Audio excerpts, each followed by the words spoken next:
To understand Nigeria, we must appreciate where it came from, the origins that shaped its destiny, the events that preceded the creation of the nation. Today, we uncover the dark truth of how Africa's most populous nation was forged not by the will of the people, but by ambitions of distant powers and territory. Stay with me, let me take you back in time.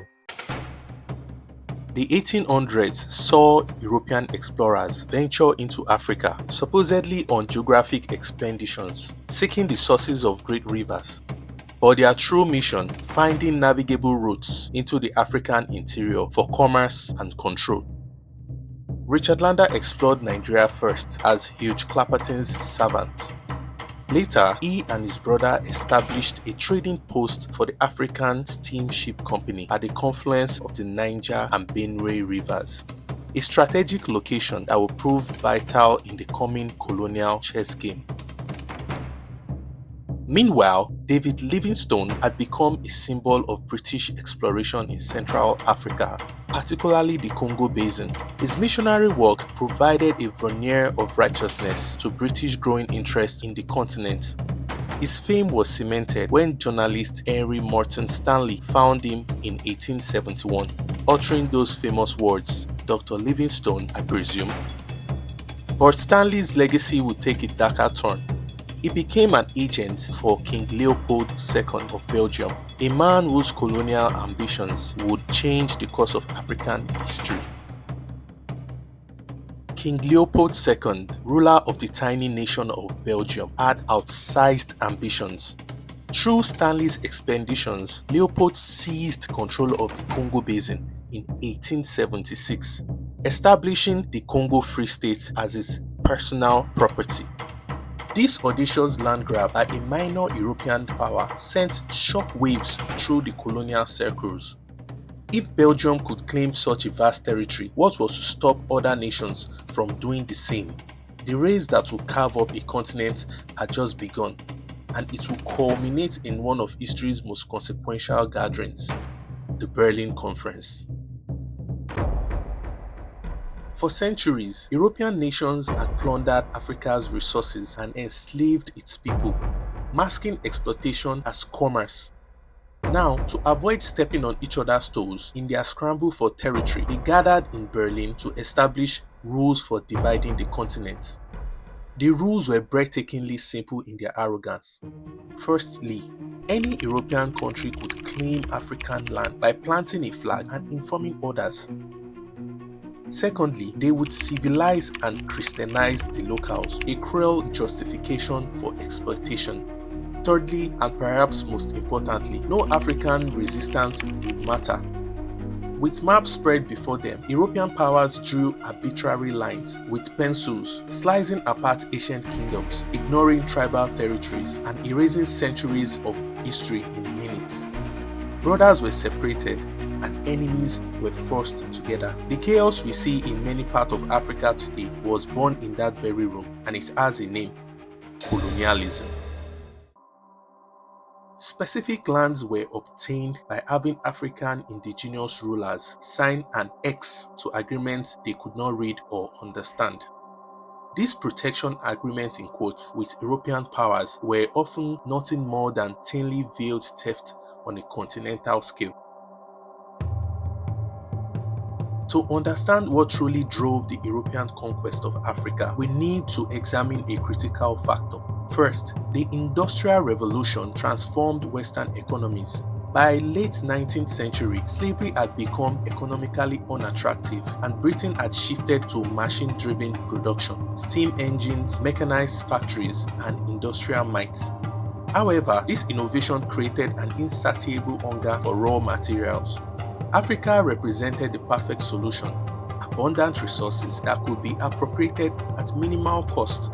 The continent's role was forcibly shifted from trading partner to an exporter of raw materials and an importer of European manufactured goods, a relationship designed to benefit only one side of the equation, a pattern that still lingers today. How did the British justify this monumental theft? With three carefully chosen words: Christianity, commerce, and civilization. They claimed noble intentions, replacing the slave trade with legitimate commerce, spreading the Christian faith, and protecting the Saro people of Lagos. These are former slaves who had been liberated from the Atlantic slave trade and might face re-enslavement.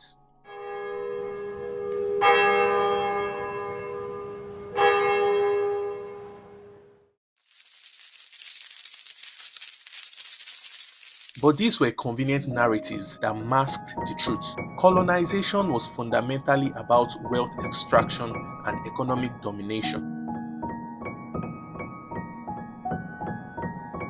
Contrary to popular belief, Nigeria's colonization didn't begin with the British Crown.